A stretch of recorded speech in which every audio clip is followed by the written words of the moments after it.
están, amigos y amigas de Radicales? Bienvenidos a este programa de este martes 30 de diciembre. Ya estamos cerrando este 2025 y pues no hay mejor momento para hacer una lista de los pendientes, los retos, los asuntos importantes del 2026, así que a eso nos vamos a dedicar la siguiente hora, aquí con Meme Yamel, Álvaro Delgado. Le mandamos un abrazo a Héctor Alejandro, que anda un poquito lejos, pero pues vamos cerrando el primer año formalmente de la presidenta Claudia Sheinbaum. En 2024 entró de octubre al cierre, pero digamos, ya fue el primer año completo. Fue un año complicado porque no solamente se tuvo lo de casa, sino también lo de Estados Unidos, que fue ya la llegada de Donald Trump el 20 de enero del 2025, y de ahí la escalada de amenazas de aranceles, la escalada de agresiones verbales, la visita que se da muy cordial, todo lo del mundial. Entonces, tanto en lo interno como en lo externo hay temas interesantes y bueno, ¿cuáles son los retos para el 2026? Que es lo que vamos a platicar. Muchas gracias, Dani. Otra vez, Meme Yamel. Gracias a usted que nos ve y que nos escucha. Pues efectivamente ha cumplido la presidenta de México, solamente para hablar de la presidenta, su primer año completo, inicia un segundo y obviamente dos temas que me parece que van a seguir siendo principales para el 2026 son, bueno, primero, el tema del TEMEC, uh-huh, de la renegociación del Tratado de Libre Comercio. Esa es una batalla que corresponde a la presidenta de México encabezarla. No es la única, porque también en la renegociación pues se incorporan los sectores productivos del país. Y ese acompañamiento, esa articulación será encabezada por la presidenta y es un tema fundamental al gobierno de México, y no solamente al gobierno, sino a los sectores productivos les importa que continúe el TEMEC, que se fortalezca la relación comercial con Estados Unidos y Canadá, de manera particular con Estados Unidos, porque somos el primer socio comercial de ese enorme mercado, sino también con Canadá. Canadá no habría que minimizarlo en la relación solamente comercial. Hay muchos vínculos con Canadá, por más que tengan gobiernos o buena ondita, si se les quiere llamar así. No, es un país que es una economía muy grande, muy fuerte, y es un mercado al que México debe aspirar a fortalecer la relación para enviarles productos, incluyendo gente que vaya a trabajar allá en condiciones diferentes a las que existen en Estados Unidos. Otro tema que a mí me parece muy importante que se deberá desahogar en el 2026 es, una vez más, el principal tema que le preocupa a los mexicanos, que es la inseguridad y la violencia. Sigue siendo el principal problema de México que identifican los mexicanos. Y como lo decíamos la semana pasada ante el caso de la fiscal Ernestina Godoy, pues habrá ahora sí que dar una batalla que arroje resultados y que genere un contraste con lo que ocurrió un año antes, y diría yo, el sexenio mismo de Andrés Manuel López Obrador. Esos son, a mi juicio, dos temas fundamentales para el 2026. Y después habrá otras batallas que habrá de dar de manera particular la presidenta de México, pero quisiera reservármelos para la siguiente parte de mi participación. Creo que de las batallas que vienen para el 2026, el tema de seguridad va a ser el tema más de los más importantes, por lo que vimos este año con el caso de Michoacán, por lo que mencionas el caso de la nueva fiscalía, de cómo se han estado haciendo estos movimientos para tener una estrategia de seguridad o para tener más resultados, dar más resultados. En la renegociación del tratado comercial, uno de los temas que ha estado como herramienta, valga la redundancia, de presión, ha sido el tema de seguridad. ¿Qué tanto México colabora? ¿Qué tanto México se coordina? ¿Qué tanto México hace o no hace? Por un lado vemos al presidente de Estados Unidos, y lo vimos en el tema del Mundial hace unas semanas, decirle al propio medio de TV Azteca, decir que tienen una gran presidenta, ¿no? Que tienen una gran presidenta y que ha hecho un gran trabajo, y después sí es un tema del Mundial. Y lo hemos visto decir que tenemos una gran presidenta, pero al mismo tiempo lo hemos visto decir en publicaciones que México no está respetando el Tratado del Agua, que México no está haciendo lo suficiente en tema del fentanilo. O sea, entonces tenemos una guerra de narrativas en donde el tema de seguridad e inmigración son dos de las herramientas que más ha utilizado Estados Unidos para presionar a México. Entonces, ahí es donde creo que vamos a ver y sobre todo con los movimientos que se hicieron en la Fiscalía, vamos a ver cómo, siento yo, más presión. El que hoy tengas una persona en la Unidad de Inteligencia Financiera que haya trabajado con el Secretario de Seguridad, que tengas al equipo que trabajó en la Ciudad de México, en la Fiscalía, trabajando ahora en la Fiscalía General de la República, el que veas al propio Secretario de Seguridad, por ejemplo, en el caso de Michoacán, hacer cambios en materia de Secretario de Seguridad después de lo de Carlos Manzo, estás viendo una estrategia de seguridad que es de, a ver, si esta persona no me está dando resultados, entonces vamos a poner gente, vamos a hacer los cambios necesarios para que sí estos resultados se cristalicen. Que eso hay que decirlo también, perdón por la interrupción, Nene.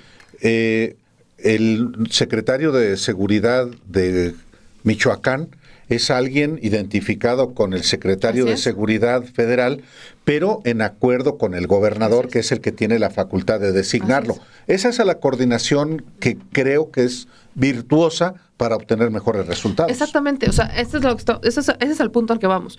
No queremos, o sea, los gobiernos tienen su autonomía y tienen su autonomía de gestión, de soberanía y de decisión, claro que sí lo tienen, pero cuando estás hablando de temas de seguridad o temas que competen a tres órdenes de gobierno, hay que darse una coordinación. Y esa coordinación es la que ha costado trabajo ver en la administración del presidente López Obrador. Veíamos que sí estaban las reuniones de seguridad, pero si asistían o no asistían los gobernadores, pues ya era como de, pues nada más les pasamos lista, pero no veías una coordinación como tal en los tres órdenes de gobierno. Hoy la estás viendo y además eso tiene que traducirse en resultados. Sí. Entonces, creo que una de las batallas, si no es que la batalla más importante en 2026 va a ser esa, seguridad. No solamente por darle resultados al pueblo de México, sino de cara al 2027. Porque los estados, muchos de los estados que hoy son gobernados por Morena, en el 27 se van a disputar por primera vez el defiendo mi proyecto o lo pierdo. Y el estado de Michoacán es uno, el estado de Baja California es otro, o sea, las bajas son otros estados que van a tener que disputarse. ¿Me quedo o cambio o lo mantengo o qué hacemos con esto? Y creo que eso también nos va a dar señales en 2026 de a ver si se dan o no movimientos en el gabinete. Se ha hablado mucho sobre el caso de la secretaria de Gobernación, Rosa Isela, de si ella sale de la Secretaría de Gobernación para buscar la gobernatura en el estado de San Luis Potosí, y hay quienes, y he escuchado mucho estos rumores de que el que subiría sería Omar García Harfuch, que no tiene mucho sentido sacar a Harfuch de la Secretaría de Seguridad y mandarlo a la Secretaría de Gobernación. Cuando estás construyendo exactamente, cuando estás construyendo un modelo de coordinación tan fuerte como lo estamos viendo. No tiene ningún sentido. O sea, son rumores que más allá que están infundados, siento yo que son esos rumores buscando presionar para inclinar la balanza a través de la percepción, para ver quién entra y quién no entra a la Secretaría de Gobernación, cuando creo que es uno de los movimientos que veremos en 2026. Uno de los retos que no debería ser, o de los asuntos que tendrá que enfrentar la presidenta, creo que va encaminado a lo que ya ibas tú diciendo, de los cambios durante 2026, porque va a ser el preámbulo de la elección intermedia del 27. Uh-huh. Y lo recuerdo ahorita porque lo que pase en San Luis también va a ser muy importante, ¿no? Porque quien quiere ser candidata en San Luis es la esposa del actual gobernador, que son uno de a los que impacta directamente esta, pues no tenemos desafortunadamente una reforma constitucional porque se pasó hasta el 2030, pero sí un apartado en Morena y pues que tendrían que acatar sus aliados de que las disposiciones contra nepotismo entran ya en esta elección del 2027 y que impacta directamente en este caso del gobernador de San Luis Potosí y su esposa que busca quedar en la gobernatura después de él. Por eso el caso de Rosa Isela, y así van a venir otros cambios, ¿no? Otros movimientos. Y al interior de Morena también ya nos dimos cuenta en este primer año que mucho de lo que pasa en el partido y en los partidos aliados a Morena llega a la presidenta, ¿no? Al principio, por ejemplo, en el caso de Gerardo Fernández Noroña, la presidenta pues sí emitía algún comentario. Ya en las últimas ya dijo, ay, pues pregúntenle a él, tampoco soy como su mamá como para andar regañándolo, pero con todo el movimiento que se va a empezar a dar para acomodarse ya para la elección del 2027, pues si de por sí las cosas andan un poco alebrestadas, conforme se vaya acercando la fecha de la elección, todavía va a aumentar eso. Incluso la señal que tenemos de que eso ya lo prevé la misma presidenta es esta parte del mensaje que da en el Zócalo de la Ciudad de México, donde él hace un llamado, que no sé cuántas veces ha hecho ese llamado para gobernar con austeridad, apegado a los principios, porque ella dice, solamente así vamos a seguir con la transformación, ¿no? Entonces, ahí primero se va a hacer un reto que claro que va a tener que librar la presidenta como, aunque tiene licencia, como líder moral del movimiento, como referente, como la persona que tiene el 70% de popularidad y que es capaz de decir comentarios que sí impactan, aunque sea por un momento, ¿no? En el caso, por ejemplo, de Andrea Chávez llama mucho la atención que sí acató por un momento el llamado a ya no tener las ambulancias con su cara, pero pues posteriormente reactivó ella sus actividades proselitistas en Chihuahua, ¿no? Entonces, esa va a ser una batalla que, decía yo, desafortunadamente va a tener que librar, porque pues el partido pues también no solamente tendría que estar enfocado en sí las elecciones, sino también en cuidar el proyecto mayor que es la presidencia, ¿no? Ese sería uno, y el otro también diciendo lo de la presidenta como líder de este movimiento de la Cuarta Transformación, que va a ser entrarle a los temas directamente. Ya vimos al final de este 2025 cómo las campañas que hace la ultraderecha pueden afectar realmente, ¿no? Lo que pasó con la encuesta de ENCOL, incluso con los matices que ponía Heidi Osuna sobre este último ejercicio, donde calificaban a la presidenta gran parte de la población como represora tras la marcha, la movilización del 15 de noviembre, que la gente que fue encuestada decía, no es que sí marcharon los jóvenes ese 15 de noviembre, cuando pues bueno, las imágenes pues nos mostraron lo contrario, cuando pues no se reprimió tampoco a nadie en esa movilización, pero sí podríamos ver el efecto de las campañas que tienen en las redes sociales y en los medios de comunicación, principalmente TV Azteca, la ultraderecha. Entonces, creo que el que la presidenta también aborde los temas, porque ella fácilmente podría decir, no me meto, no es un asunto que quiera tratar, pero el hecho de que entre a la discusión va a ser importante, porque no solamente es la izquierda la que va a encaminarse a una elección intermedia, claro que la ultraderecha también va a dar esa batalla, entonces ahí va a tener que seguir explicando, sobre todo a la gente, más que estar respondiéndole, por ejemplo, a Salinas Pliego. Yo creo que este asunto de la rendición de cuentas tiene que seguir y tiene que mejorarse, apostar a explicar lo que ella en un momento dijo, pues vamos a hablar qué es la derecha, qué es la ultraderecha y cómo se está representando aquí en México. Entonces creo que eso, además de todas las tareas que tenga de gobierno, como el asunto de los trenes, todo el asunto de los programas sociales, el explicar esos asuntos políticos también es algo a lo que le debería, desde mi perspectiva, prestar todavía más atención. Sí, naturalmente, ustedes lo han abordado de una manera muy elocuente, cómo se vincula el tema de la revisión del TEMEC con el tema de la inseguridad. Claro que están perfectamente vinculados, y están vinculados también a otro tema que es el crecimiento económico, el que sigan generándose empleos y que sea también el gobierno más eficaz para recaudar y pueda financiar todos los programas de bienestar. Ahora, quisiera yo también retomar, además de lo que Meme Yamel ha expuesto, lo que tú, Dani, has también puesto sobre la mesa. El 2026 es el año previo a la elección que someterá a la presidenta de México y a su gobierno a una especie de referéndum. Independientemente de si se aprueba o no la reforma para que se adelante el próximo 2027 la consulta de revocación de mandato. Sí representa una elección intermedia una evaluación del gobierno. Y el año previo, el año 2026, también será de librar esa batalla en esta lucha también de proyectos y que tienen que ver con una lucha de percepciones. Tú aludías a cómo la oposición quiere pues imponer una narrativa de narcopresidenta, de narcogobierno, de narcoestado, de narcopartido, de narcotodo, cuando los datos no dan sustento a esa imputación, pero es la construcción de una narrativa que le sea útil desde el punto de vista electoral a los malquerientes de la presidenta Claudia Sheinbaum y de la Cuarta Transformación. Esa batalla, la batalla que dará no solamente la presidenta y su gobierno, sino también su partido y sus partidos aliados, es contrarrestar justamente esta narrativa y imponer la propia.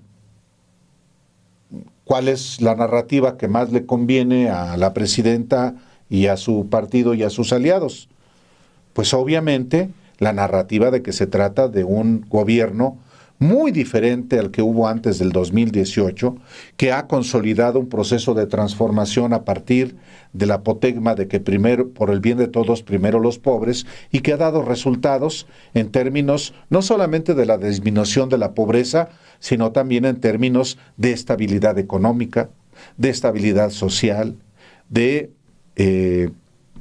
crecimiento con bienestar, de respeto a los derechos humanos, de respeto a las comunidades, de respeto a las garantías que la Constitución consagra, incluyendo la libertad de expresión, la libertad de asociación, la libertad de manifestación. Es decir, también es una batalla por la percepción preparatoria a lo que va a ser las campañas propiamente entre dos proyectos de nación, en una elección que no va a generar un solo polo opositor como ocurrió en 2024, por más que el partido Movimiento Ciudadano se fue por su lado en la elección del 2024. Aquí se perfila una variante para el 2027 diferente, no solo porque no van a ir, por lo menos en la elección federal, el PRI y el PAN juntos. Lo harán, tengo la completa seguridad de que a nivel estatal sí se van a aliar. Sí habrá candidatos del PRIAN en Nuevo León, candidatos del PRIAN en Campeche u otras variantes. Pero además habrá muy probablemente dos nuevos partidos.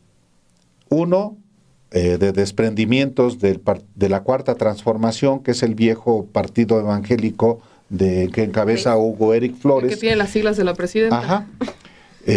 Y el otro, que son las sobras, los residuos, la pedacería pestilente del PRD, del PAN, del PRI.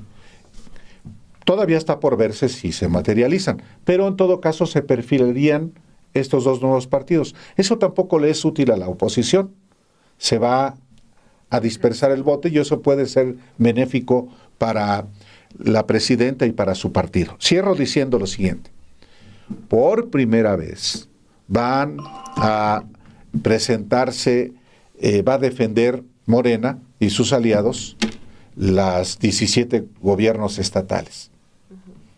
Y eso va a tener un impacto, como ustedes lo referían, en el propio gabinete presidencial. No solamente por quienes se irían como a buscar una candidatura, sino quienes dejarían una gubernatura para incorporarse al gabinete, que es otra variable que yo creo que también vamos a ver. La reforma electoral. O sea, creo que ahí también está la reforma electoral. Se abrieron los diálogos y los foros para una reforma electoral que no se le ha dado tampoco tanta visibilidad. Pero ahí están. Bajaron, exacto, sí. Bajó mucho. Como que estaba la euforia de vamos a hablar de una reforma electoral y de nada. Querían ser escuchados, ¿no? Estaban con los desplegados de escúchenos. Escúchenos y de la nada. bajó. Se habla que esta reforma electoral se va a presentar en 2026, o sea que se va a trabajar para irla presentando en 2026, y es una reforma electoral que yo quiero ver si ya vamos a eliminar a los pluris. Espero. ¿Por qué los plurinominales? No nos hagamos tontos. Los plurinominales en cualquier partido político han sido cuotas de poder. Ha sido la cuota de ver a quién pongo, a ver a quién no pongo. Y eso en la cuarta transformación también ha pasado. No están, por mucho que Morena diga, no, es que está la tómbola y de la tómbola sale uno que el otro. Perdón, pero Sergio Mayer no salió ninguna tómbola. Fue una de esas cuotas reservadas. Y así hay varios plurinominales que hoy, lejos de ayudar, Cuauhtémoc Blanco el es propio otro, Cuauhtémoc ¿no? Blanco, ¿no? Que lejos de ayudar, estorban. Bueno, Hugo Eric Flores. Es un propio También. plurinominal. No, hombre, plurinominales hay. No, pues 200, nada menos. Hay. Y en todos lados impresentables. Pues sí. O sea, en todos lados impresentables. Que se rescate uno que otro plurinominal, dices, pues igual y sí se rescata uno que otro plurinominal. Ricardo Monreal, ¿qué me dices? Pero no se rescatan porque obedezcan a los principios de por qué tenía que haber representantes plurinominales. No, o sea, por supuesto que no. porque hacen. Sí, no, o sea, se rescata grilla o algo porque así. dices, es una que otra buena persona. No porque cumplieran con el propósito de los plurinominales. Entonces, una de las grandes discusiones tendrá que ser esa. Si se van a eliminar o cómo se van a eliminar, si vamos a tener puros diputados de lista, si nos vamos a ir por una representación directa, más pura, o si no va a ser así. O sea, y tiene que ser bien pensada, porque eso es lo que va a marcar las elecciones hacia adelante. Ya no la del 2027, porque al tiempo en el que se presenta, corríjanme si me equivoco, pero ya está muy pegado al año electoral. El año electoral inicia en septiembre-octubre del 2026. O sea, el año electoral ya inicia en septiembre-octubre del 2026, y si se aprueba una reforma electoral en el primer semestre, el primer trimestre del 2026, tendría que haber tiempo para implementarla, para hacer las leyes secundarias, hacer todas las reformas, el Instituto Nacional Electoral, si se le va a recortar presupuesto, no se le va a recortar. O sea, ya de cara a un año electoral que inicia a mediados del 26, pues ya siento que ya aplicaría hacia el 2030. O sea, la modificación que se haga ahorita aplicaría hacia el 2030. Pero sí hay que estarla bien pensada, porque vamos a ver otra vez. Yo no sé si en este momento van a salir los rosas a decir yo defiendo al INE, ya no quieren al INE. Yo no sé si van a decir yo salgo a defender al INE. Ya no está Lorenzo Córdoba. No lo defienden, ¿eh? Ya no lo defienden, pero yo no sé si ante una reforma electoral van a decir todos somos INE. O si salga Lorenzo Córdoba a decir todos somos el INE. No lo sé, no lo creo. Pero ya no sé si vamos a ver este tipo de manifestaciones tan cercanas. Sabemos que cuando nos acercamos a una elección es cuando vemos esta efervescencia, como los de la generación Z, Pero justamente lo que pasó con la generación Z creo que fue la cúspide de la efervescencia. Lo hicieron muy, muy, muy prematuro, y hoy ya no veo de dónde se puedan colgar. Ya no veo mucho, o sea, de que hay casos de que se pueden colgar, pues se pueden colgar hasta de Trump. Pero ¿de dónde y lo hacen diario? No, lo están haciendo, por eso digo, de que se pueden colgar. Sí. Pero que la gente, que eso mueva o despierte algún tipo de movimiento que le pueda llegar a afectar electoralmente a la cuarta transformación, no lo sé. Sin que subestimen absolutamente nada, porque el tener impresentables es algo que no les ayuda. El tener estados como Campeche, más bien, el tener estados en donde nunca se sometieron a revocación de mandato sus gobernadores, cuando promovieron la revocación de mandato del presidente, y promueve la revocación de mandato de la presidenta como un acto del pueblo manda, el pueblo por el pueblo quita, pero ellos no lo hicieron. Son cosas que, por supuesto, le van a pesar, y ya veremos qué tanto funcionan y qué tanto mueven en 2026. Pero rumbo al 26 y 27, que es la antesala de esta elección intermedia, Morena debe tener mucho cuidado con todo lo que pase en estos momentos, porque lo platicábamos en el especial de la semana pasada. No pueden jugar. La oposición va con todo. Van con violencia. No sé qué tanta efervescencia despierten, pero van a ir por ella. Van a ir por la violencia, van a ir por mover lo que puedan mover, van a ir por treparse por lo que puedan, aunque no despierten tanto después del ridículo de Generación Z. Pero si algo no puede pasar, es que en este año se confíen. Porque esa antesala es la que va a definir si pierden o no los alcaldías en la Ciudad de México, como ya ocurrió en el 2021, si pierden o no los estados que ya habían ganado y que van a renovarse en 2027, si pierden o no la mayoría en el Congreso, que ha sido justamente uno de los pilares estratégicos, que hoy lo decíamos también en programas pasados, hoy ya no hay pretexto. Tienes la Fiscalía, tienes el Poder Judicial, tienes la mayoría en el Congreso. No hay pretexto para no resolver. Ya no hay pretexto para no resolver. Pero 2027... sí podría ser el que por impresentables, por errores de otros, por exceso de confianza, como ya ha ocurrido, pierdan ese poder y entonces otra vez veremos un bajón como se vio en el segundo periodo de la administración del presidente López Obrador. Y dudo que al ritmo que llevan en el gobierno federal, eso es lo que busquen. Entonces, en el 2026 tenemos que ver movimientos importantes, movimientos que consoliden en los proyectos de la cuarta transformación, Correcto. Movimientos que también definan a la oposición qué va a pasar, si se van a ir en alianzas en qué estados y qué no estados, si se van a romper a lo federal, o si van a hacer, le van a hacer guiñitos a los nuevos partidos políticos para ver si les ayudan en unos estados y otros no. O sea, tendremos que ver ya las consolidaciones conformadas en 2026 como la antesala de qué va a pasar en 2027. A esta lista que hacías de los retos para esa elección del 2026 le sumaría, por ejemplo, las ambiciones personales, que son claro, gigantescas las dentro familiares de Morena, sí, y también las propias incapacidades, ¿no? A ver, si nos situamos en el caso de la Ciudad de México, que el 2021 fue algo que marcó no solamente a Morena, sino directamente a quien era jefa de gobierno en ese entonces, que era la hoy presidenta, Claudia Sheinbaum. Cómo se pierde la mitad de la Ciudad de México, que era algo que la izquierda sentía suyo, ¿no? Claro. Y que algo que a la derecha le encantaría hacerse, ¿no? O sea, y van por ello. Si ganan en algún momento la Ciudad de México, va a ser como si ganaran la presidencia. Así, sí. Algún día ocurre eso, ¿no? ¿Qué pasa? Pierden la mitad de la Ciudad de México, vuelven a recurrir a estos operadores estilo Ricardo Monreal y todo lo que ya conocemos. Y ahorita, ¿qué es lo que tenemos frente a esta elección intermedia? Las ambiciones fuertes, que son, por ejemplo, el que vuelva a ocurrir algo como lo que pasó en la pasada elección, cuando para la alcaldía Cuauhtémoc, bueno, en la antepasada, ponen a alguien como Dolores Padierna, o sea, una mujer que tiene ya un historial político, pues que habla por sí solo y que no termina por representar ya a la Cuauhtémoc hoy en día, pero que es operadora, ¿no? ¿Qué vino después? La hija de Ricardo Monreal, ¿no? O sea, pues obviamente también no ganas la Cuauhtémoc porque no quieres, ¿no? O sea, también no es porque no puedas, es porque no quieres. También hay eso, pero ganan el poner operadores o que haya ese pago de cuotas políticas. Lo otro que decía yo es la incapacidad propia también de los políticos.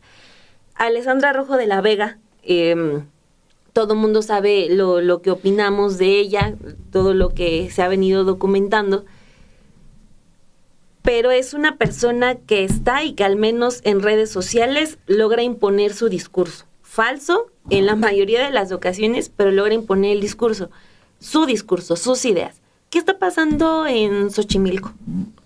¿O qué está pasando en Gustavo Madero? Exacto. ¿No? O sea, en Iztapalapa, que se supone que veníamos de toda la política de Clara y las utopías, que Iztapalapa iba en punto. ¿Qué está pasando? A lo mejor puede estar muy bien Iztapalapa, puede seguir muy bien, puede seguir en marcha el proyecto que dejó Clara Brugada, pero... No se comunica, no tiene eco. ¿Qué sabemos de eso? ¿No? O sea, pasó lo que sabemos de la Ciudad de México, solo por situarnos en un caso de todas las entidades, pues los baches, ¿no? También manejado de una manera espantosa por parte del gobierno de la Ciudad de México.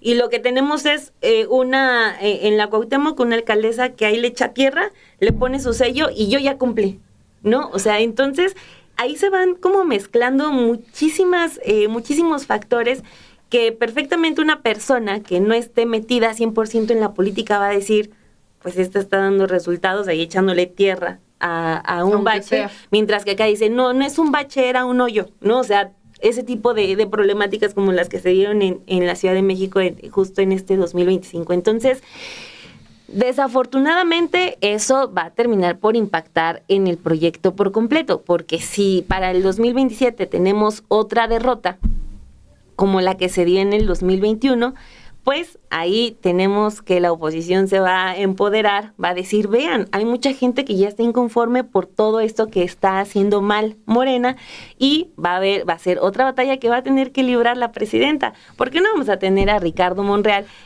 Porque él va a estar librando su batalla para poner en Zacatecas a su familia. no vamos a estar a escuchar a Adán Augusto saliendo a dar la cara, porque él también va a poner a los suyos en los puestos que pueda poner y seguir operando en el Senado como lo ha hecho hasta el momento. Entonces son batallas que va a tener que librar la presidenta, pero es muy desafortunado porque así como lo que está ocurriendo en Ciudad de México, tenemos lo que ocurre en Acapulco, con también esta presidenta municipal que siempre que escuchamos de ella es por cosas malas, lo que pasa con la gobernadora. Entonces, pues lo se complica. Sí, pero el país es más grande que la propia Ciudad de México. Sí, veo yo, por ejemplo, a la alcaldesa de Acapulco, y que sí, la alcaldesa tendrá sus límites, seguramente la señora. La reeligieron. Uh-huh. Y ese es un dato que es importante. ¿Y de dónde ves esos datos de que ciertos medios y ciertos periodistas? Cuando digo el país es más grande que la Ciudad de México, no menosprecio a la Ciudad de México, ni mucho menos, ni a la Cuauhtémoc, ni a esta monita que ahora gobierna, que es muy parecida a Sandra Cuevas. Pero la Ciudad de México misma tiene muchas variables. Como el país, a alguien que vive en Tlalmanal con el Estado de México no le importa realmente lo que pasa en la Cuauhtémoc, le importa lo que ocurre en su comunidad. La gente que vive en Tuxtla Gutiérrez lo mismo, o en Chimalhuacán, o en Ciudad Valle, San Luis Potosí, o en Tampico, o en Nayarit. Lo que quiero decir es que hay en todo el territorio nacional cosas que se mueven de manera cotidiana y que las batallas se libran a veces en el terreno de lo cotidiano, y que el resultado electoral muchas veces en efecto tiene que ver con si el presidente municipal, las alcaldesas o los alcaldes tapan un bache. Y creo que por fin, por ejemplo, Morena se ha dado cuenta de eso, que se puso a capacitar a los alcaldes. Cierto. Porque una de las ventajas que ha tenido de manera particular el PAN es que lo primero que hace cuando gana en un municipio, pinta todo de azul. Todo de azul. No podrá resolver nada. Pintan todo de azul. Entonces, arreglan, por ejemplo, recogen la basura. Y la gente lo que quiere a veces es eso. Entonces, alguien que vive por ejemplo, en León, Guanajuato, le importa que, y si la alcaldesa le resuelve eso, pues sí, no, el PAN sí gobierna bien. Las batallas por la nación se dan también desde abajo. Y esas son las grandes batallas que también se están dando de manera cotidiana en nuestro país y que en buena medida perfilan quién puede ganar o no. ¿Quién tiene más fuerza? Concluyo con esto. ¿Qué tiene más fuerza para que un mexicano, mujer o hombre, mayor de 18 años, tome la decisión de votar?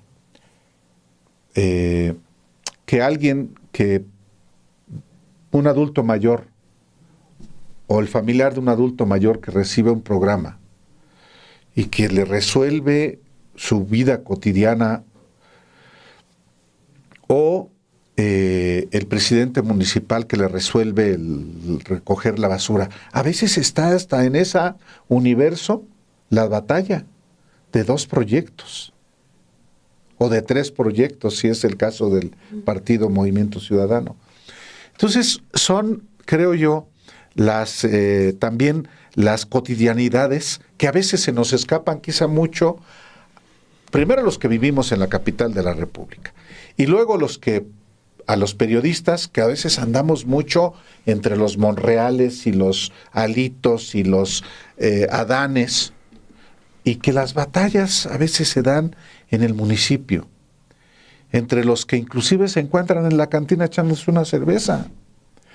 Entonces, cierro diciendo, la batalla, la disputa por la nación en un capítulo como el que se va a jugar en 2027, tiene que ver también con lo que definan los propios partidos políticos este año que comienza en un tris y que va a definir, a veces define hasta años, el destino de una nación. La batalla está en lo más chiquito. Hoy ninguno, y esto solo no va solo para Morena, va para todos. Lo que ocurre justamente en los municipios es lo que define el proceso electoral. ¿Qué pasó en el 2021? No solamente se perdieron alcaldías en la Ciudad de México y la mayoría. Alcaldías que había ganado Morena el 18 las perdió. Sí, entonces, si Morena pierde alcaldías, ahí está tu pulso, porque son los que no están haciendo el trabajo inmediato. Hubo un discurso en este 2025 que decía Luisa María Alcalde, que fue distorsionado, pero sí dijo que la meta de Morena es que todos los alcaldes sean reconocidos o sea, que si tú vas a una alcaldía gobernada por Morena, no tenga baches. Bueno, eso no está pasando. O sea, eso no está pasando ahorita.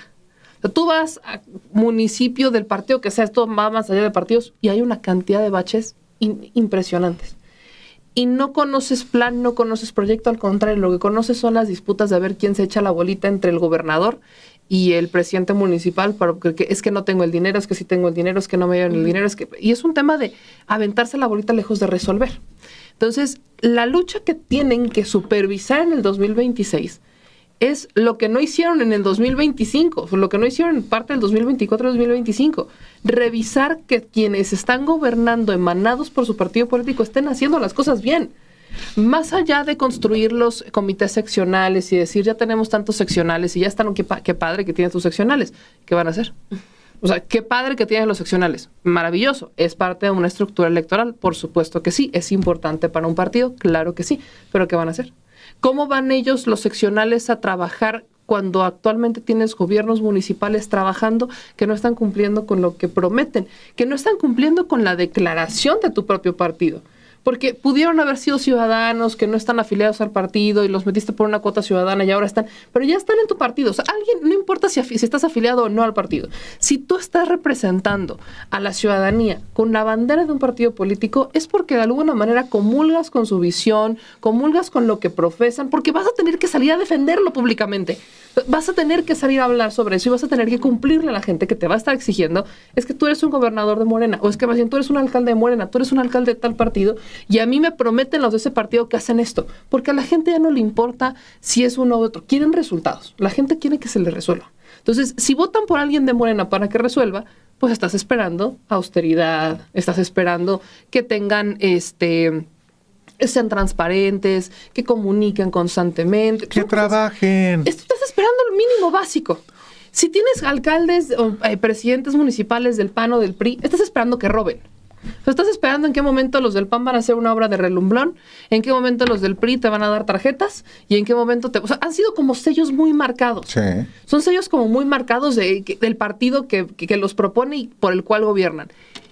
Pero si no trabajan unos, te van a pasar la factura en la elección intermedia.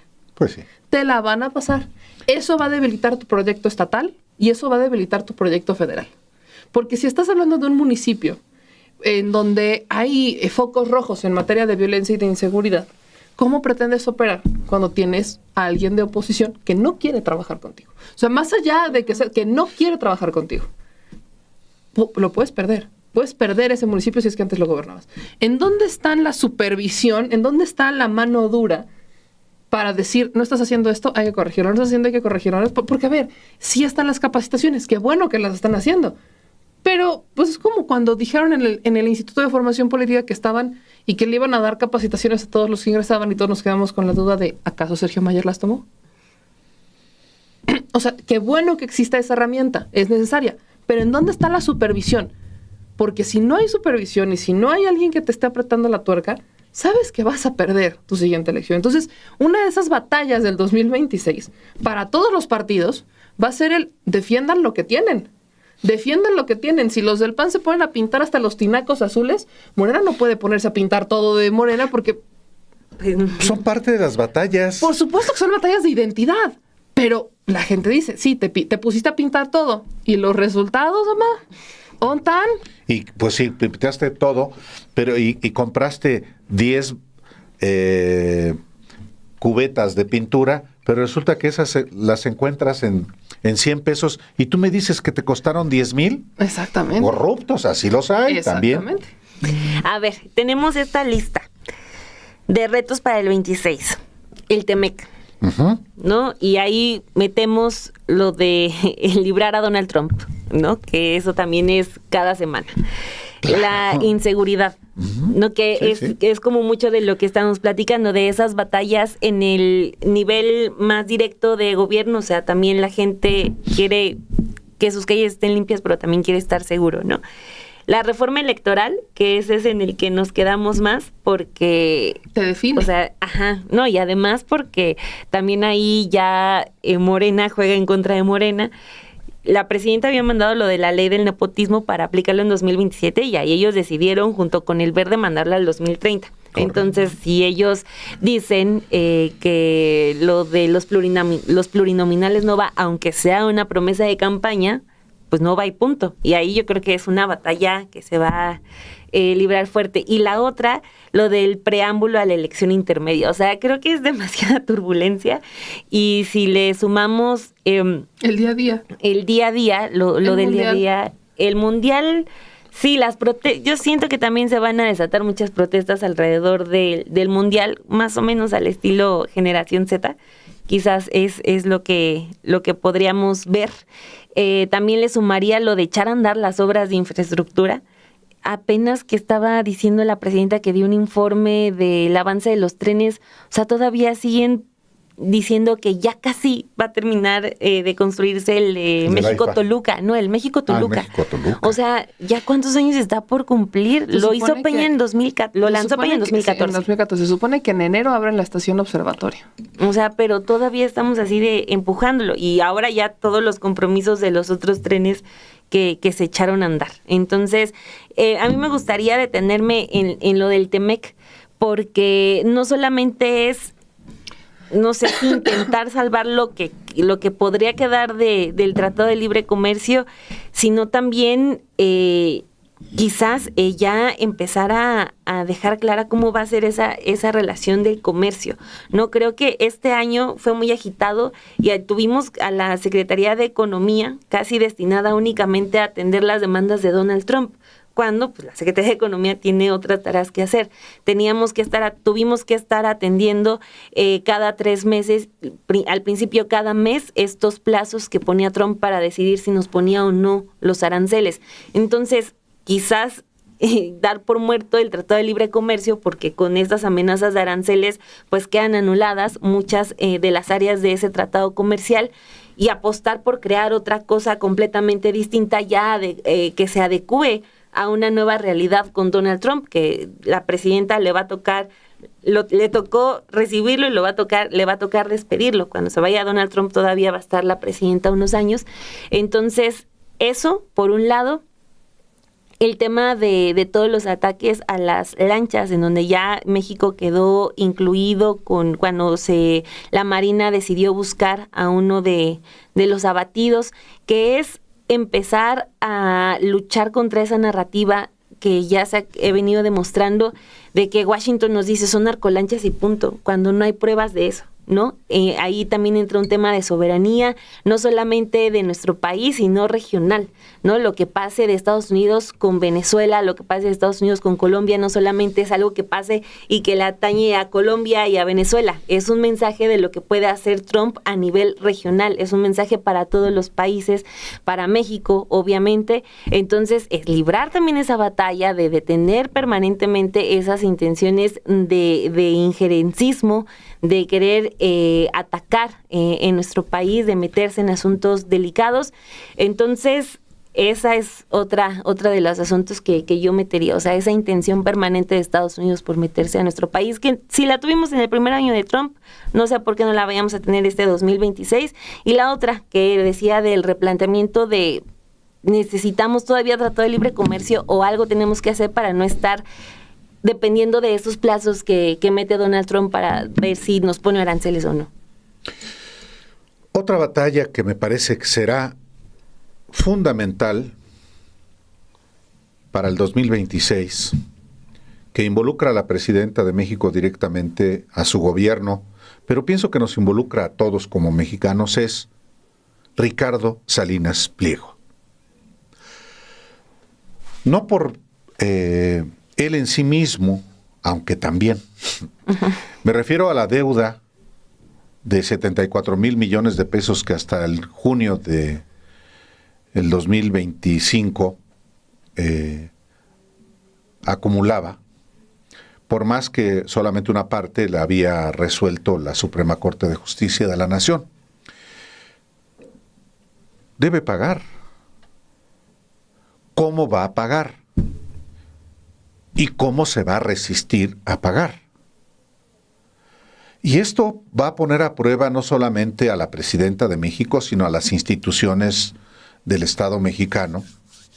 Y también va a ser una batalla porque va más allá del pago, ese proyecto político que él está articulando y que también va a comprometer a las otras fuerzas políticas. Entonces, el 2026 va a también ser capitalizado por justamente personajes e iniciativas de Ricardo Salinas Pliego y sus aliados para combatir al gobierno de la presidenta de México y a ella misma, y aprovechar el Mundial sin duda, de la peor manera, de lo más sucio que va a ocurrir en nuestro país. Y finalizo con lo siguiente: nunca hay que minimizar los imponderables. Aparecen, cuando menos, obviamente por eso son imponderables, porque tú no tienes el control sobre ellos, sobre esas variables. A un mes de las elecciones del 2021 ocurre la tragedia de la línea 12 del metro. Uh-huh. Y eso condiciona también el resultado electoral. ¿No fue el PAN a dar una conferencia de prensa cuando todavía estaban rescatando cuerpos? Bueno, ¿por qué lo hizo el PAN? Pues porque así es el PAN y lo capitalizó en su beneficio, sí. Entonces, los imponderables, los desastres naturales, ocurren.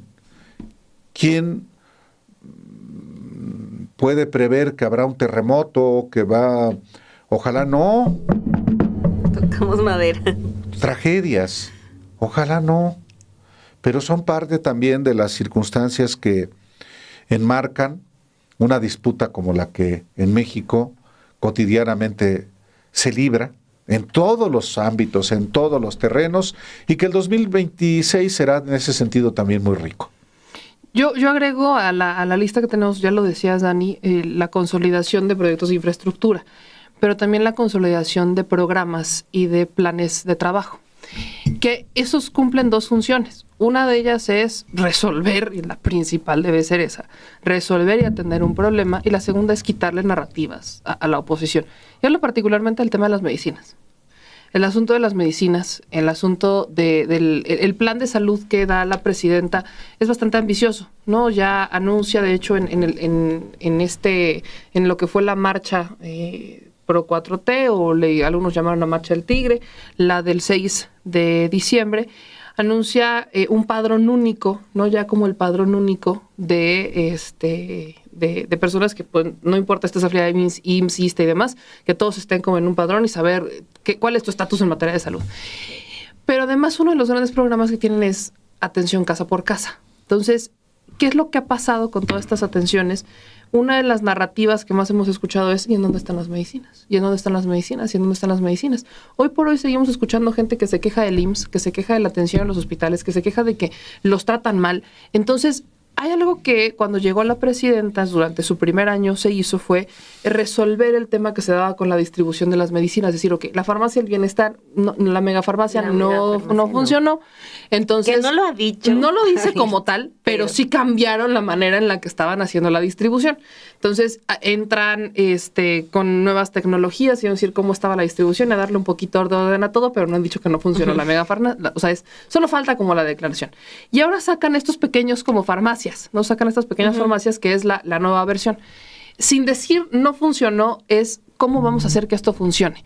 Porque no solamente es de entregar las medicinas que se han entregado, porque sí es cierto que hay gente que te dice, a mí sí me están llegando mis medicinas que antes no me llegaban, pero también es cierto que hoy todavía hay gente que te dice que en los hospitales públicos no los atienden, que no les están dando los medicamentos, que dicen que no están.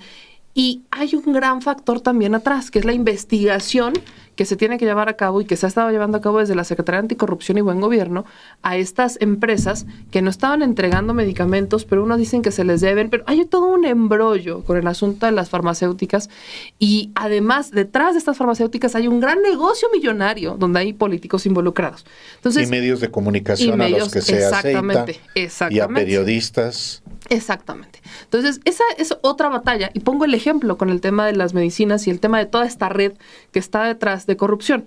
Porque esa gran batalla también es la de entregar resultados y erradicar la corrupción. A esas son las dos que tienes que trabajar.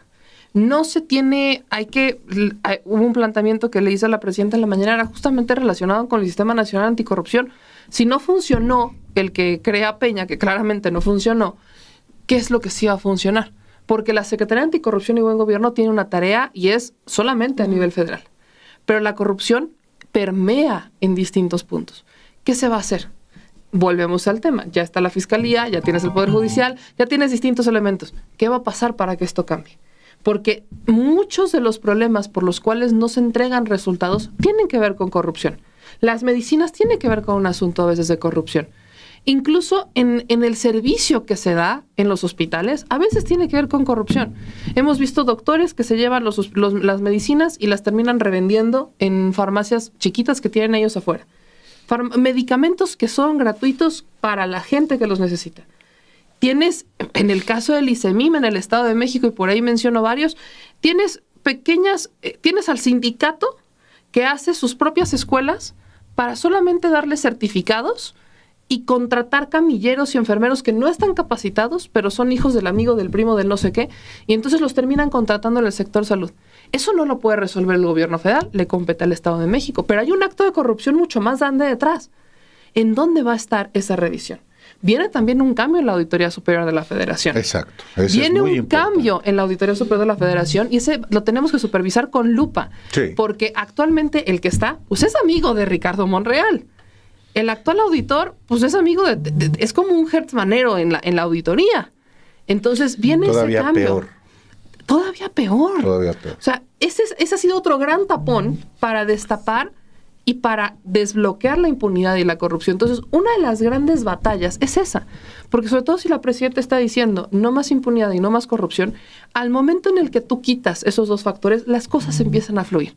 No es una tarea de solo una persona, no es una tarea solamente de un gobierno federal, es una tarea que nos compete a todas y a todos, que nos compete a los ciudadanos y sobre todo no permitir que secuestren la bandera de la corrupción como lo hace el propio Salinas Pliego. Ahora se dice el defensor y el que tiene su grupo de anticombate a la corrupción y crimen. Por Dios, empiece por su propia casa. Y así hemos tenido a un Claudio X González que también secuestró la bandera de la corrupción como si Mexicanos contra la Corrupción y la Impunidad fuera el que resolvió los grandes problemas de corrupción. No podemos permitir tampoco que se anden colgando y se anden llevando la bandera como yo sí lo voy a resolver cuando no resuelven nada, no aportan mucho y lo único que hacen es buscar la manera de los huecos y recovecos para ellos buscar el negocio que los termine beneficiando. Es decir, exhibimos una corrupción, pero nos beneficiamos de otra corrupción. Entonces, esa es otra gran batalla que se tiene en el 2026.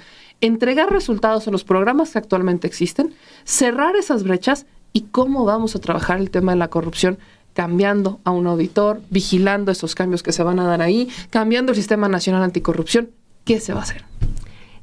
Solamente añadiría a este punto que sí es de la consolidación, ¿no? O sea, ya si ya se conmemoraron 7 años, se festejaron 7 años la transformación, bueno, también ya en el paso a la consolidación. Sí. Por ejemplo, lo del sistema anticorrupción me recordaba mucho la discusión que teníamos sobre cómo empezaron a llamarle autónomos a muchos organismos para decir, automáticamente con esta etiqueta ya funcionan, ya erradicamos el problema que era, no sé, una especie de subordinación o que el gobierno metía mano, y ya con ser autónomos, santo remedio, ¿no? Cosa que no ocurrió.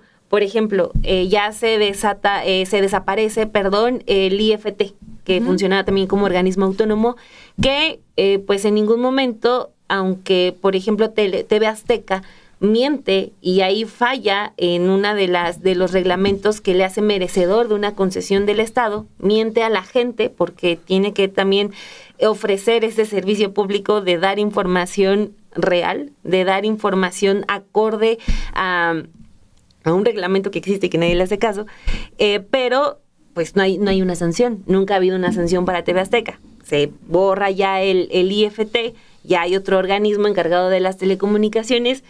Ya sabemos que es muy complicado que le quiten la concesión a Televisión Azteca, a Ricardo Salinas Pliego, pero ¿qué pasa ahí con una sanción o una llamada de atención siquiera a una televisora que está faltando a ese reglamento con el que se gana una concesión y que existe? No es como que TV Azteca le dan la concesión y puede hacer lo que sea. No, hay reglas claras.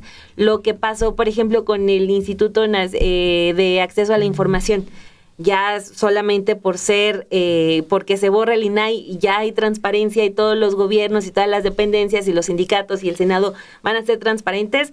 Pues no, lo que hemos tenido tras la desaparición del INAI es que la transparencia no se ha garantizado, ¿no? Entonces ahí también avanzar en eso.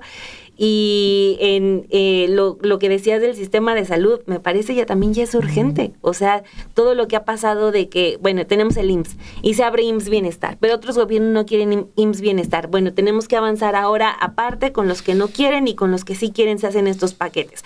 No existe la megafarmacia, no funciona la megafarmacia, se hace farmacia casa por casa. Bueno, también lo que la gente otra vez quiere son resultados, ¿no? Así que lo de la consolidación, no solamente en el terreno directo, sino en el ámbito gubernamental, tiene que avanzar de manera urgente, para que se demuestre que el proyecto no solamente de las cosas que se ven en la mañanera, sino en el funcionamiento correcto, funciona, ¿no? O sea, el hecho de que funcione esta Secretaría de Anticorrupción, pues que funcione realmente y no solamente que atienda temas que un reportero lleva a la mañanera, porque eso también es un vicio que se ha generado, que se atienden cosas que llegan a la mañanera, porque un reportero logró plantearlo y se direcciona a quien lo tiene que atender.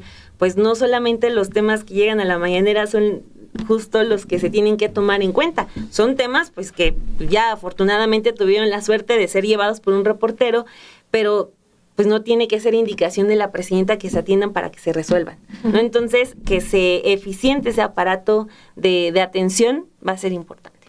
Bueno, como usted puede ver y escuchar, pues el próximo año va a ser muy, muy intenso, no solo en el terreno político y en el electoral, no, en todos los ámbitos.